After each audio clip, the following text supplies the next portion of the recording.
wonderful Nigerians and our wonderful viewers, and welcome to your darling station, The Living TV. We're back again today on air with your favorite program, Issues of the Moment. Issues of the Moment is a current affairs program on The Living Television. As usual, we have a panel of discussants, analysts, per se, who are going to look into some of these issues. Today, we'll be looking at these three major items. One, President Muhammadu Buhari seeks $800 million loan. Igbos excluding from the presidential tribunal. And finally, Asari Dokubo pleads for Southeast Senate presidency. These and many more we'll be looking at in today's discussion. All right, today in the discussion with me is no other person among you will always love to listen to. And he is Comrade Nnamdi Elekwachi. Comrade Nnamdi Elekwachi is a historian. He's also a televangelist. He's a man who loves to deal with dates and numbers. Comrade, you're welcome to the program. Thank you for having me join you this beautiful day. Good day, our viewers. President Muhammadu Buhari has on Wednesday wrote to the Senate asking the Honorable House to approve a new loan request of $800 million. In a letter read by the President of the Senate, Senator Ahmed Lawal, the President Buhari, who noted that the loan would be utilized to seal off the National Social Safety Net program, said that the loan would be sourced from the World Bank. Comrade. Yes. We were talking about, last time we talked about 43 point something trillion that is owed by this nation. And the outgoing president is talking about a fresh loan of $800 million. Yeah, I think one of the laughable things was the interview the minister granted after the Federal Executive Council meeting where this was discussed. That minister said the administration has right to borrow. You understand? No matter the fact that the administration is term limited and that the president himself is almost a lame duck, he has no interest again and is not seeking any re-election. So that the administration has right to flag off, to even complete, to even continue to implement projects until the last day that the expiration of the administration is May 29. But what we are looking at is a sustainability pathway. When you borrow, are there plans to sustain? Or what you are borrowing, is it in the plan of the incoming administration? See, President Muhammadu Buhari may be succeeded by a president-elect from his party. But you don't tell me that their agenda regarding borrowing is the same thing. Because I am aware that the budget of 2022 is still running, not 2023. The budget still running now is the budget of 2022. You understand? Now, borrowing itself is not even a problem, but it is where you are putting what you are borrowing and then what you named the borrowing. Now, initially, you still remember we talked about $800 million grants. We thought it was grants. And I say that grants are not usually repaid. It depends on the conditionalities, on guiding the agreement that grants are not usually paid back, but there must be a commitment extracted from the grantee, and the grantee must put to work. In fact, must make sure that every dime of what has been granted, if it is money, we were actually be put into viable and visible projects. But as it is now, it's no longer grant. It is now a loan.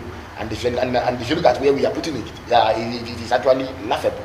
The other day, the Minister of Humanitarian Affairs and Disaster Control and Social Development was talking. She said they had been able to build data. How they were able to get the data to collect their studies, I can't establish it, but they said they have the record of 50 million poor Nigerians. And under the social safety program, you understand, that they will be transferring cash. There is what to call conditional cash transfer, CCT. That's what they are doing.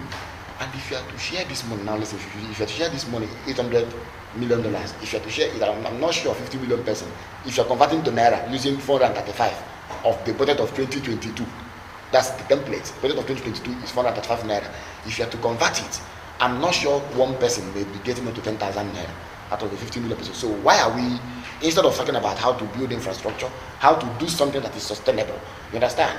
Or even how to soft pedal. President Muhammad Buhari has actually, we've seen him, we've had everything he's done, both economic policy, fighting corruption, and then fighting insecurity. The three things that form the agenda or the plank of his campaign. Now, borrowing at a time like this, I wouldn't know, you understand? Is there any sustainability plan?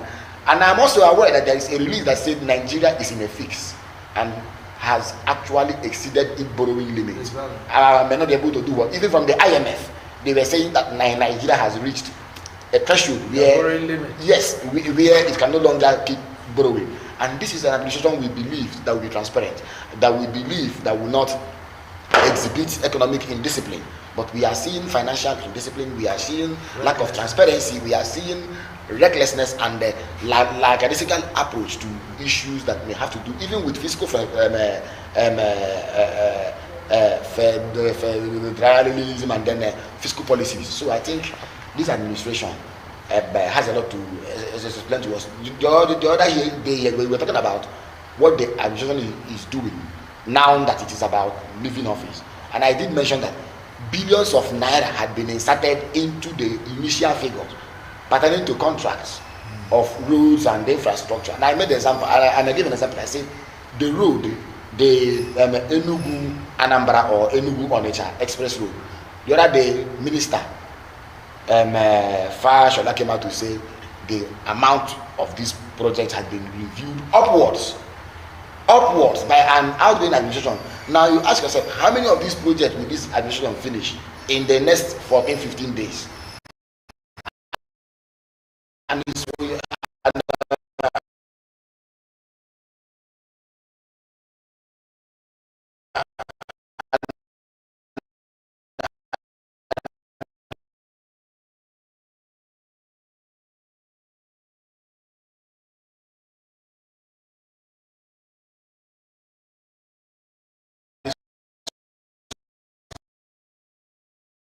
quite unfortunate. And I don't.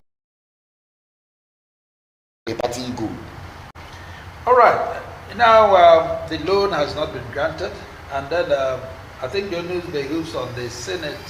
You know, the letter has been read at the floor of the Senate. Yeah. And then I think we don't want to preempt The National Assembly. the National Assembly. Exactly. And then what we are waiting to see if it will work out. But let me also ask you, with his power as a president of this country, even if the Senate refuses to do this, what happens? If the Senate refuses to grant his will, it will create that impasse. The president cannot just go and borrow. You understand? All these things are part of, because when you begin to make your appropriation or your fiscal policy paper, fiscal policy strategy paper, which will form your budget, you will also contemplate these loans. And a certain amount of the budget needs to go to debt servicing. When you say debt profile or debt servicing, these are the things we are talking about. Where we are already is not a fine place. It's not where we should be. It's not our expectation. The other day I told you about the ways and means and the advances of the CBN. I said President Muhammad Buhari met it at a time when it was less than 1 trillion naira. Today, the ways and means advances of the CBN is 23 trillion naira. And the president is still looking to borrow more. It didn't even end there. The president wrote to the same National Assembly telling them to restructure the ways and means to be a 40-year package. Whereas the extant law existing says when you borrow, you repay within the same financial year, within the borrowing year. But the president is looking to have it restructured to cover a period of 40 years. And now you ask yourself, is the president going to be alive in the next 40 years? And we are talking about here 2 generations. 25 years is 1 generation. So now we are looking to borrow for 2 generations on board. So I do not understand. So I think the present administration has not been able to show us financial discipline. Just recently, we are treated to the news of a former minister of power, dipping his hand into the coffer to Yes. to loot 22 billion naira Billion. with others. Now, this same minister was coming from Taraba State. He's coming from Taraba State, the same place where you have the Mambila power project. And he looted the money meant for his people and the federation. And we are still talking about he's under custody. And we don't make example of these things. So I think the issue is that under President Muhammadu Buhari, the institutions that ought to fight corruption, including the judiciary, became weaker than they were before. And to that extent, combating or even winning the war against corruption has remained, for me, has remained elusive. You understand? Has remained a pipe dream. And for the most part, has actually remained a flight of fancy. All right. There is no judge in the panel of judges presiding over the presidential election tribunal. Public affairs commentator and also a renowned journalist, Jimmy Disu, has come to reveal that he has been at the receiving end of a barrage of insults from a section of the Yorubas in the country. He demanded that there should be a balance in the panel of judges presiding over the presidential election tribunal.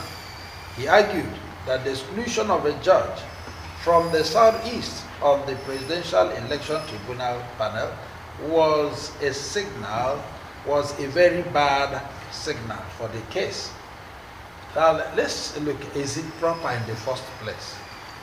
It shouldn't have been, if you ask me. I'm not a lawyer, but I'm talking as a layman who can argue a point of law. I may not be a lawyer, but I'm a layman who can argue a point of law. And that's why I'm saying this. You see, the constitution is clear as to the constitution of the Supreme Court. We are supposed to have about, the president wrote the other, I think 3 or 4 years ago, the president wrote a letter to the Supreme Court, or to the Justice of the Supreme Court, Chief Justice of the Federation, saying the lawyers there, the justices there ought to be increased. As I said, it should not be more than 21 according to our constitution. But currently we have 13 of them. I'm not sure they are more than that. About 13 of them also. And the only one Igbo person I know is there. That is this current presidential. Yes. No. I'm talking about the entire Supreme Court justices. I said Supreme Court justice should not be more than 21, as the constitution says. But only one Igbo person is there, and that is Sentus Mweze, I think from Enugu State. The thing is this: when we make these appointments at the federal level, we don't follow federal character. But when it comes to issues like education and the rest of them, we now begin to talk about people with special needs, and you say that the north or some part of the south has educational challenge, you understand, and may need more incentives. But the fact remains that justice is not being done, and that exclusion you see will continue to reflect on whatever judgment this panel makes. People may not actually accept and believe in principle that this person's way. I read somewhere in the news too, but I've not confirmed that when it was about when it came to the turn of the turn for to hear Obi case, that people were ordered to remove their cameras. I don't know whether that is true, but I saw it in the news too. I've not confirmed. People were asked to remove their cameras. People were asked to put their phone on side, and not what not. So you begin to ask yourself, is this a secret trial or what? How far can the justice go? You understand? Can the justices go in establishing justice? Both Atiku and Obi now have applied for media coverage of the proceedings. That's what I'm still saying. That as at yesterday, Obi's case came up yesterday now. I think 2 days ago or so. Yes. I said from what I read, which I've not confirmed, there was that report that the court said the session will not be covered. I've not really confirmed that. But then all things being equal, I think this is a very serious matter, and handling it requires tact. And see, people are still crying over the last elections. People still believe that the last elections reflect injustice, that INEC could not follow its guidelines, that political parties or in power and those who are close to them had their ways, and that the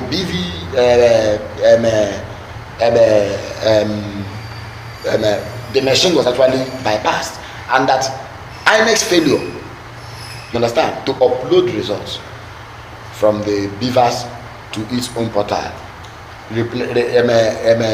shows the will of the political establishment of the day. The only justice now available to all the political actors and litigants is the court. And if in the process of trying to establish justice or trying to serve or administer justice, the court errs in one way or the other, it will keep marring and then undermining our judiciary, which to me has already been actually handicapped. All right.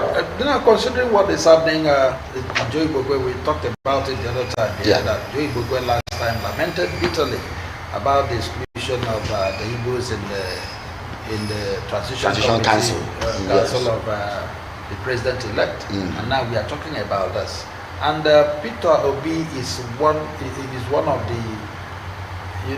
the petitioners. Yes. And how come there is to believe about the judiciary? Yes. And what is the plan of this ruling APC? Yes, okay, you see, the first time APC, one of the things that actually signposted where APC was taking us to was the besiege. The besieging or laying siege to the houses of judges. I'm talking about something that happened in the dead of night. Houses of the justices were invaded. Apart from that, again, we've had you remember the case of Justice Odini, Mary Odini, whose house was also invaded by a police, by one named to be for the police, and who led the operation. Now, it is to be understood that the judiciary under this current dispensation has been weakened, even though it is a co-equal arm of government with the executive.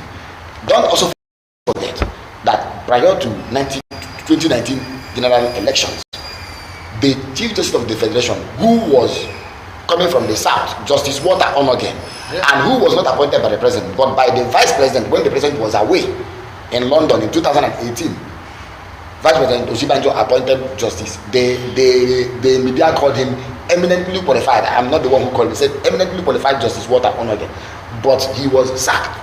He was removed unceremoniously from office. And if you had read the report from EU summarizing the election, EU did not start from the election. It started from the sack of justice. It said the Buhari government sacked Justice Walter Onogen because one, he was coming from the South. Because two, the government believed that the justice will not do what, will not dispense a favorable judgment, or will not award a favorable judgment to the APC presidential candidate, that's the president. Now, it is to be also understood that see, we are no strangers to these things. If at all we had wanted justice to follow, we know the right thing to do. But I'm not here to preempt the court or to say that justice will not follow. But in the interest of all the parties, all the litigants, you must make sure, because if you say justice coming from the southeast, he will understand the terrain, the physical environment of the areas to be looked into, as the case may be. You understand? So I do not know why they did this. And I saw the 5 men or the 5-man list, and it was not encouraging. It was not encouraging, and that's also will take us back to the powers of appointment given to the president. That the president appoints the person to head INEC, and also appoints the person to head the Supreme Court. And now listen, cases go from INEC to the Supreme Court. How independent is the INEC, and how independent as an arm of government, a co-equal arm of government, is the Supreme Court or the judiciary? All right, Jimmy Disu is not from the southeast. Exactly. But he's concerned, even during his interview when he was asked, he said he's not doing this, he's not being tribalistic, but if we are talking about the unity of Nigeria, exactly, this country, it should be all inclusive. Yes. And then all the federal character must also be everywhere in all the spheres of this nation. And now, with what has happened now, what do you think should be the position of Ohanes and Igbo? Because this thing should not be swept under the carpet. Exactly. Ohanes and Igbo, I was expecting them. Emmanuel Iwanyan led Ohanes and Igbo. It's not just about inaugurating or swearing in someone. It's about the person hitting the ground running. I expected to see a release alerting the Nigerian public to this, raising concern as it may have to do with this. Warning. You see, we are not saying that we are here to teach the justices how to do or how to go about their jobs. Or no, are we saying that we are questioning the Nigerian being or the being of Nigerians? Am I also saying yes, or that those are appointed? But we are saying that in the case is someone coming from the southeast, so his future should also be there. Because this thing you are even talking about most times is not going to be about jurisprudence, or it may be about voting. I'm sorry, I saw some Yoruba names in that on that list, and I will tell you something. You see, at the end of the day, whatever judgment is going to pass will come from vote or from the voting of those 5 justices there. When they vote 3-2, 3 will have it. So we have to do. You see, during President Muhammad Buhari's time, a lawyer or a justice from this side of the state, who was even resident in Abahia at the time, in Suffolk, was one of those who insisted that President Muhammad Buhari's case was not going the way it should go. And what did President Muhammad Buhari do when he became president? He made him an ambassador to the US. And Suffolk became an ambassador to the US. Because even when justices from the other side were saying, this man stood his ground and said no. All right, we are going to go on a very short break. When we come back, issues of the moment will continue. We are not yet done with the exclusion of the Igbos in this panel of judges on the presidential election tribunal. When we come back, issues of the moment will continue. Don't go away, keep watching Living TV.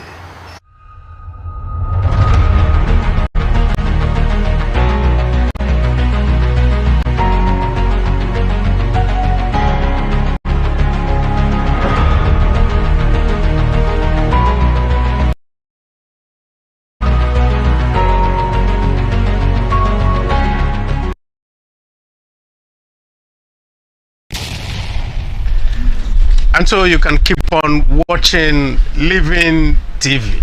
I can say in pidgin English, Living TV. Unade Kampe. Living TV, bringing the word first to you. First.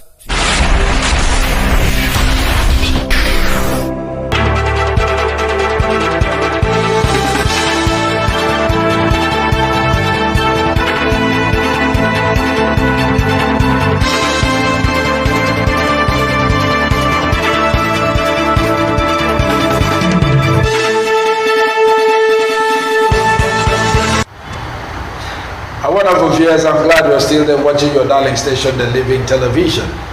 Remember, I still got your favorite program, Issues of the Moment.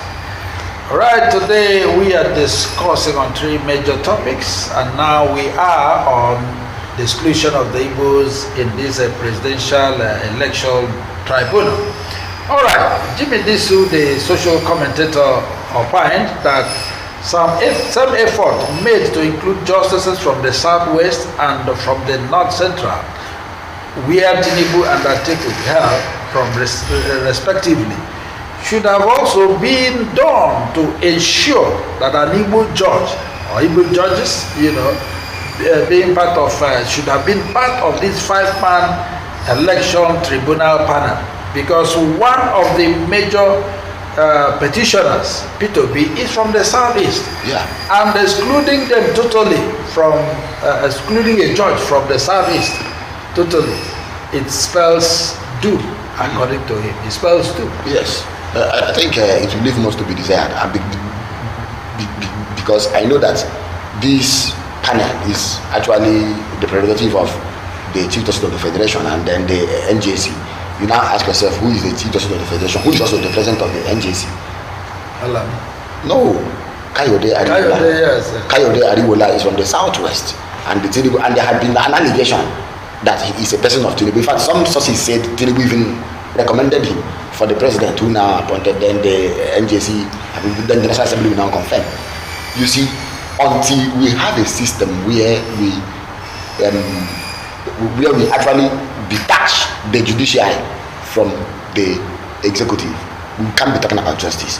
And you see, I had expected Ohanes Ndibu to do the politicking around this, meeting with those stakeholders, other critical stakeholders, like Afani Fere, like the PANDEF, those who have actually supported the cause of the Ohanes Ndibu, because we are talking about a case where the Igbo, generally, then Ohanes Ndibu, then Peter Obi, and the rest of them have a stake. The same way some cultural groups were supporting, including religious groups that were even involved, some bishops and the rest of them. It's the same way, whether contracted or anointed or appointed or however you work. Now I'm saying that justice should reflect on whatever thing we do. So I think that now, if you see that the justice of the CJN already is coming from Yoruba, and they have constituted a panel, and you know how they have populated that panel with people from their own part of the country, and then living as it were the southeast. So it leaves much to be desired. People will always interrogate when we talk about federal character principle. Where do we have 6 geopolitical zones? I respected that all the geopolitical zones in this matter would be reflected, and you understand what I'm saying, to give people that sense of justice. But unfortunately, it didn't happen that way. So the question now, like Ogbonneonu asked that very day, where is the justice? And don't forget, Ogbonneonu was the man who said he brought the money with which APC was registered with INEC. So when you begin to ask question, where is the position of the Igbo person or the Igbo man? Is he an endangered species, or is it one of the things the president meant when he said dot in the circle? So these are the things I expect of even the youth groups, other stakeholders, other interest groups, other political interest groups to begin to amplify, to spotlight these issues. Not that we are saying that justice cannot be done as it were with this structure, but we're saying nothing should be left to suspicion. Yes, and having said that, and I'm sure we've also agreed here, like you rightly pointed out, that nobody is saying that or demeaning the characters of these ones appointed, yes. And also nobody is saying they are not competent enough. But we're saying there should be equal representation. Let there be a balance. Let there be a balance. And I'm not sure it's too late to do that now, because this thing is going to linger. It's going to take some time, for it to come about. But then it is very important, just like we mentioned the Ohanes Ndibu and also some other groups. It is important that we look at that. Now, do you think Obi is not saying anything concerning this? Is he comfortable with this? He may not. He doesn't need to be comfortable with it. He may not be comfortable with it. Mind you, Obi did not run as an Igbo person, or you understand. He tried so much to carry himself as a tribalized Nigerians, even when others were actually saying it was their turn, or that their people need a particular presence from their tribe, not from other tribes. Obi ran on issue, you understand, issue-based campaign. And I still give it to him. But this is no longer, it is no longer the battle of Obi alone. It is time for those who support him to actually show it, you understand, in character and principle. For example, Obi is the candidate Ohanes Ndibu supported. Obi is also the candidate supported. So this is also time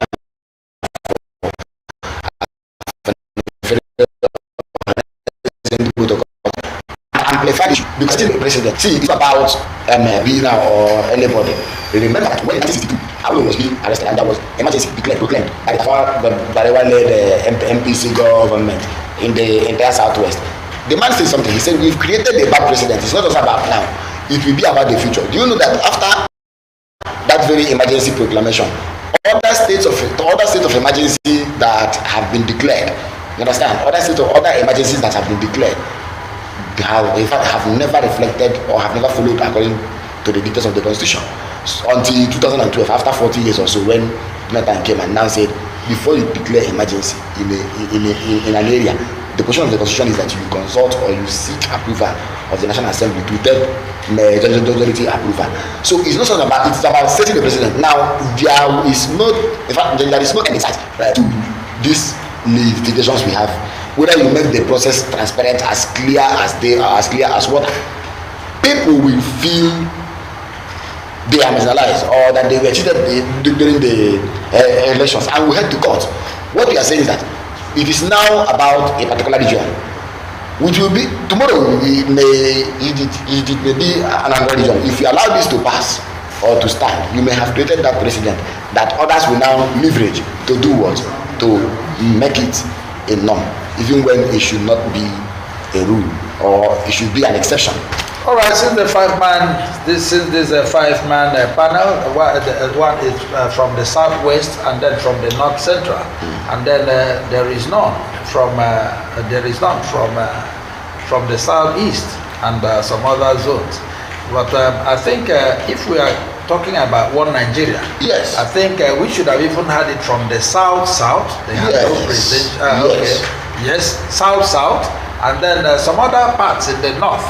I think this whole thing is bringing us to something. There was an agenda Obi had. According to Obi's manifesto, Obi said the Supreme Court must be decentralized. That there will be Supreme Court in maybe, let's say, Enugu or anywhere there or Owerri. Then there will be one in either Lagos or Abeokuta or Ibadan. As in, according to the region, that should be Supreme Court. Yeah. You understand? And if we are desirous of achieving justice, what it ought to be is that when matters like this come up, you also select judges from every, because we're talking about a national matter, not a party matter, not a political matter that has to do with one party. This one is national matter. It's sectional now. It's not balanced. Like I said, there is no balance in the reflection of the constitution of the panel. Now you see that in Nigeria, and it's quite unfortunate as we speak now. Abacha, the other time when he was alive, Abacha talked about rotational presidency and talks about each zone. You must remember he divided Nigeria into 6 geopolitical zones. Each zone should have a vice president. Then 1 out of the 6 we have president. We produce the president. Then the other ones we have vice presidents each. So that after the zone that has the president, another one will produce the president, and now we no longer have the vice. Other 5 we have vice. The reason is the reason was to actually bring about balance or to make people feel among. But here in Nigeria, we are always in the manner of doing this, that we want to concentrate power at one particular region. And imagine what Tinubu did before he took off to France. He knew that he has actually made a serious political mistake, a serious gaffe. See, you were sending principal officers for the National Assembly, and you isolated, you always had 2 zones. When you have 6 offices, that the southwest are taking 1, which is the president, and the northeast are taking 1, which is the vice president.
Fulani, Hausa, and other minorities, other minorities. If you say northeast, the same thing. If you say southeast, you're talking about where the Igbo alone.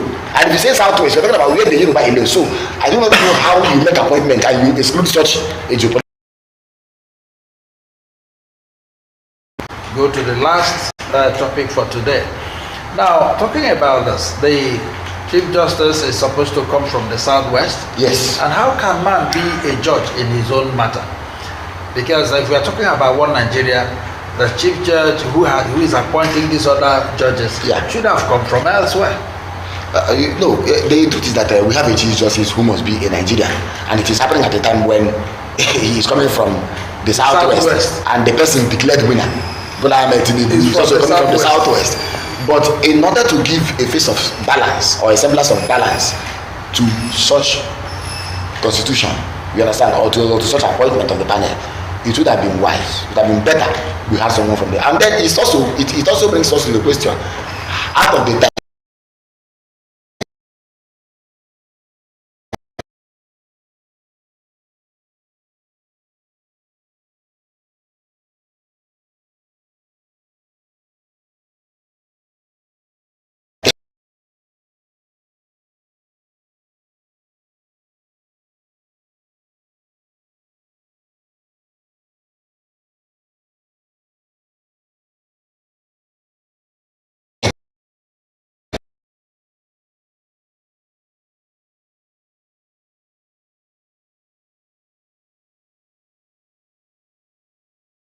Now see, out of the 13,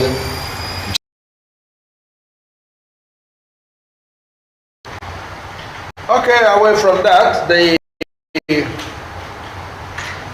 Asari Dakobo has said if the Senate presidency does not go to the southeast, Tinubu might be trapped.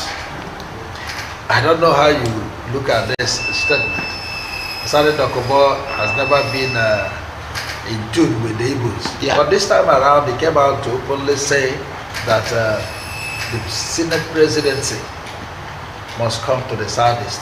This time around, we're not talking about who is involved, not Jews or Kala, so we know that about how many of them there. Yes. Now, but what he's saying is it should be zoned to the southeast for us to have a balance. yes, you see, without much ado or without even contest or even protestation, if APC, actually, because APC didn't talk about zoning in their constitution, they talked about justice, equity.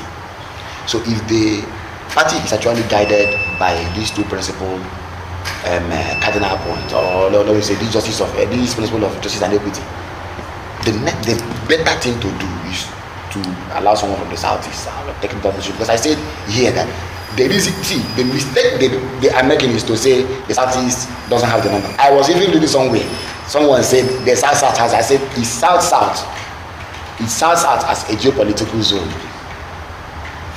peculiar or just homogeneously one tribe or one ethnic group. He said no. I said there are the Ejos in the south, there are the Effiks, there are the Anans, many of them, such nationalities, many of them. But you're talking about a people who are one in their culture, and that's the Igbo. And some of them are also in the same in the so-called South. Unfortunately, these are the people you are trying to isolate from the scheme. You see,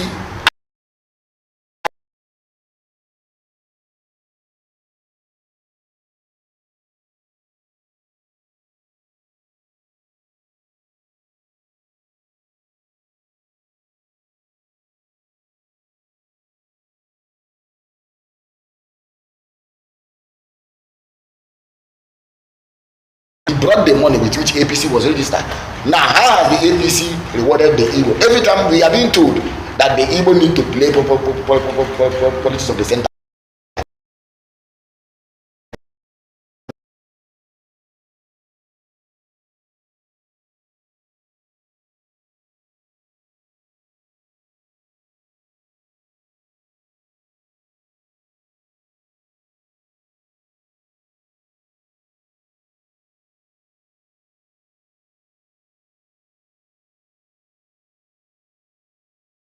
Being someone who was there from the get-go, when they laid the groundwork of the whole idea that morphed into APC.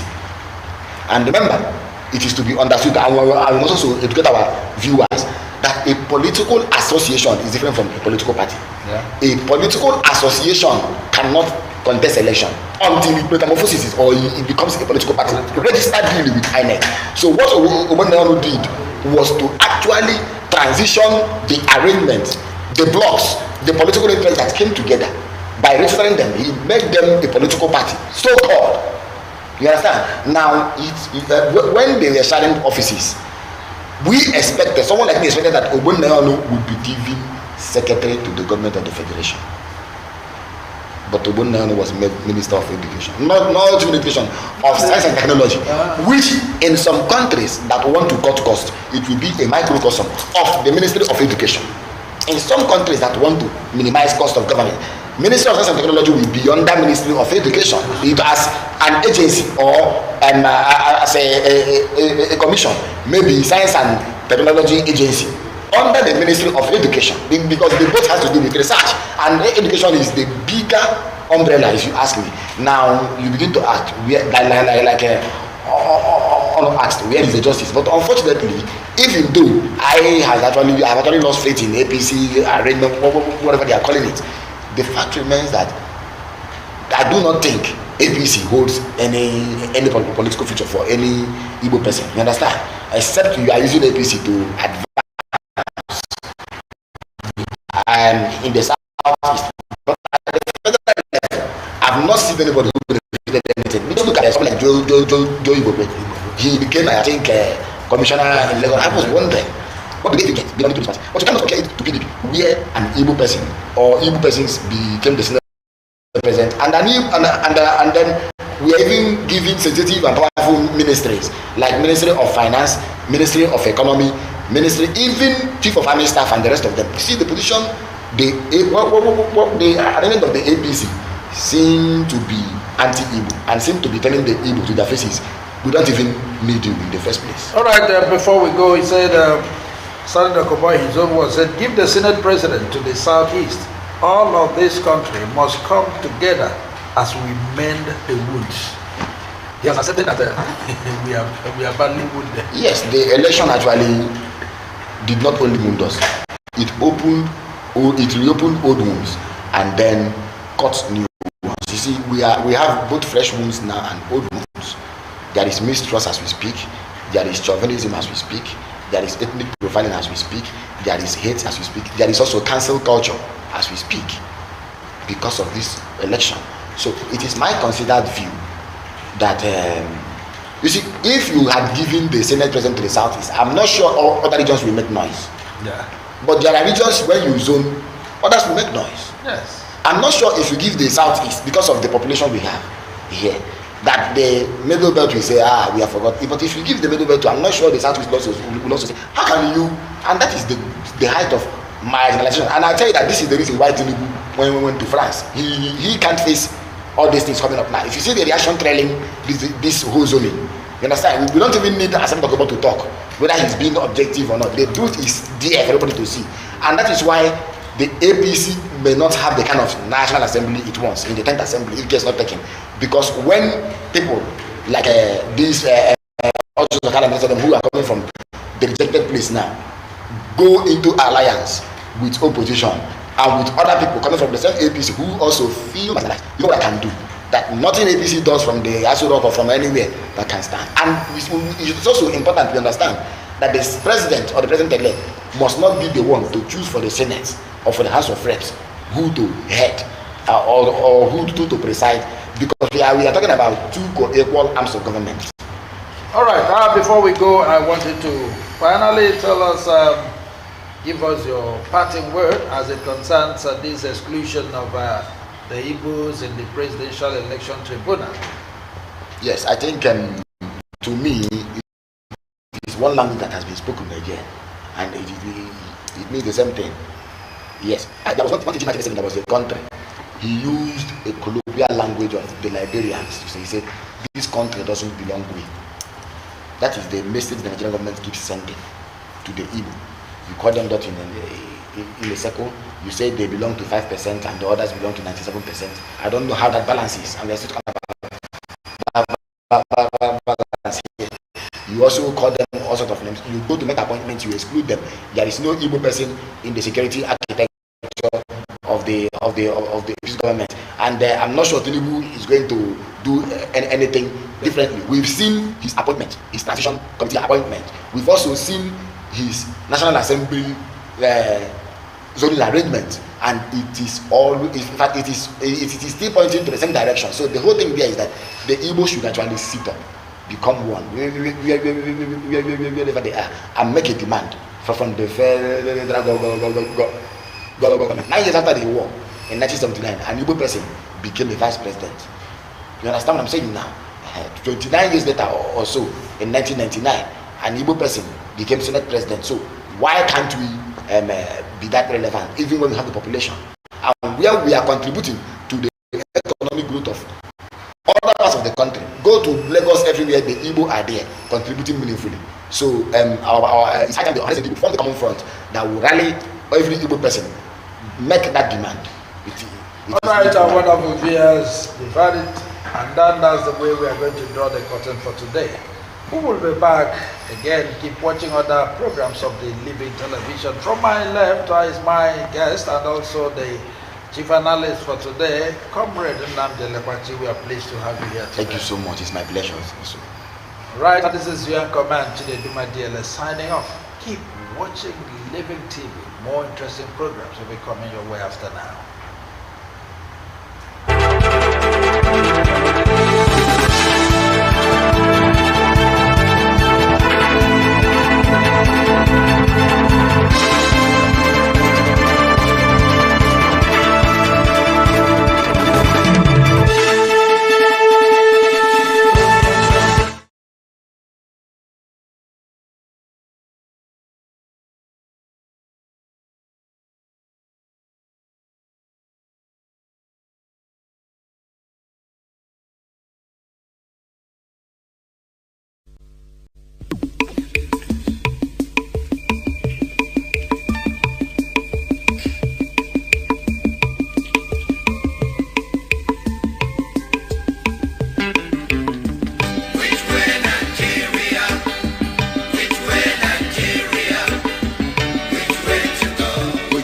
To go. I love my fatherland. Oh yeah. I want to know.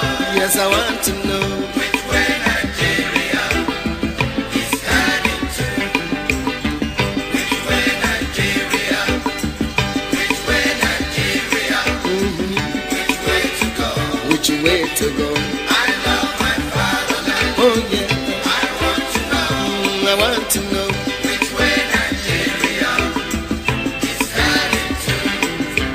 Many years after independence, we still find it hard to start. How long shall we be patient before we reach the promised land? Let's save Nigeria, so Nigeria won't die. Which way Nigeria? Which way? Which way Nigeria? Tell me. Which way to go? I love my fatherland. Oh yeah. Yes, I want to know which way Nigeria is heading to. Every little thing that goes wrong, we start to blame the government. We know everything that goes wrong because we are part of the government. Let's save Nigeria, so Nigeria won't